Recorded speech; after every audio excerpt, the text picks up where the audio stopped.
You're conflicted because you don't like how your boyfriend treats you, but you still desperately want him to choose you.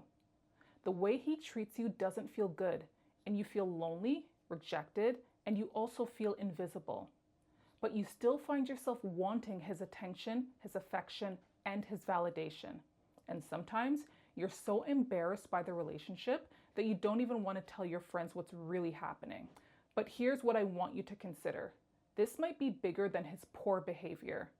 He is playing a familiar role in your life, one that you learned to accept long before you ever started dating him.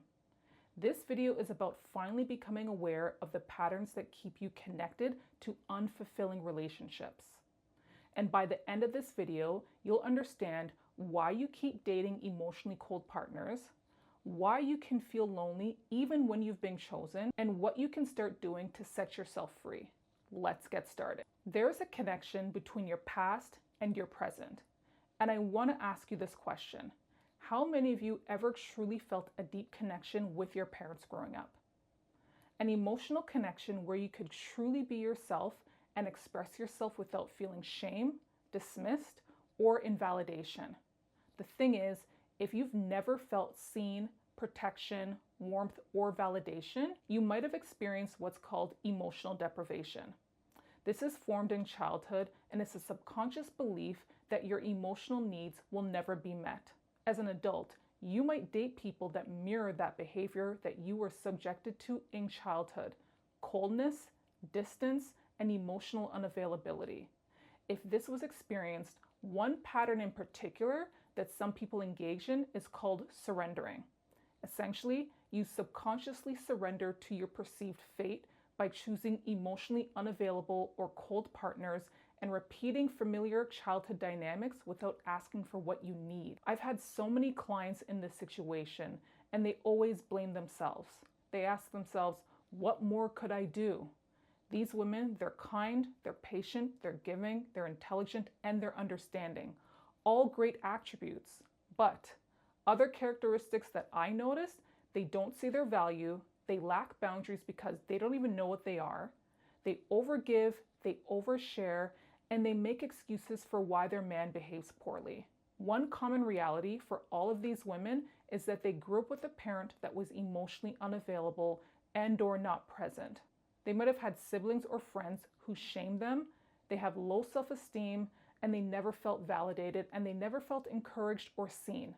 Their first relationship most likely mimicked what they experienced in the home. Your connection to emotionally cold partners started long before your dating experience even began. It started in the home. You're still lonely because you haven't tuned in and connected to yourself. Everything is surface level. Deep loneliness isn't cured by entering into a relationship, and many people make that mistake. I knew someone who couldn't be alone. She went from bad boyfriend after bad boyfriend to a bad marriage. She never allowed herself to feel her emotions and reconnect with herself. When you finally find a man who chooses you, in your mind, you don't want to mess things up. And you become very hypervigilant, and you second guess yourself, and you question, why me? Why did he choose me? You might behave in a way that strains the relationship by constantly doubting his true intentions, or you try to be the perfect woman that you believe your partner wants. You don't have an opinion, you pretend nothing bothers you, and you don't ask for your needs or your wants to be met. Or maybe there's no room for you to be yourself and to express yourself because the relationship is so focused on him. Also, it's possible that you have unprocessed anger that strains the relationship.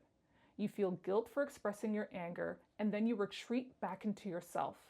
Once again, you feel isolated, misunderstood, and alone. You're lonely because something is missing.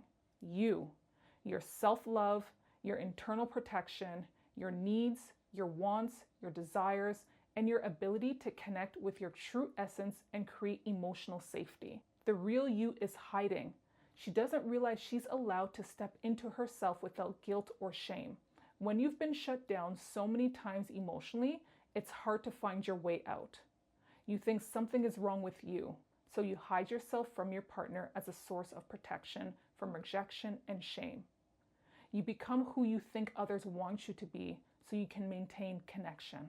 That type of behavior keeps loneliness alive. I want you to start with awareness because it's going to be your best friend. Without awareness, you can't identify your patterns, and if you don't identify your patterns, you can't take action. The work starts with you because your boyfriend or your husband, they can't heal your loneliness. They can provide emotional safety, create a safe space for you to freely express yourself with validation, warmth, and protection. But the wrong relationship will continuously pour salt onto your wound. Your inner child is searching for connection. Even if a safe connection stares you right in your face, you might not recognize it because your emotional loneliness started when you had to abandon yourself for connection. Once you have awareness, ask yourself what your needs are. What does a healthy relationship look like?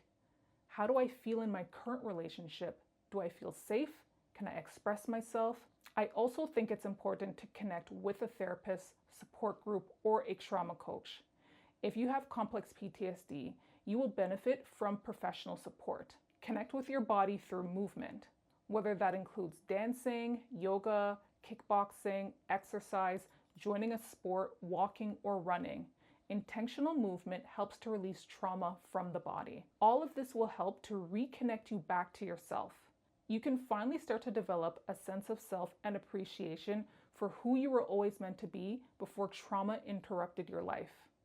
If you made it to the end of my video, thanks for watching. Comment below if you've experienced loneliness or if you've been in a relationship with someone who was emotionally unavailable.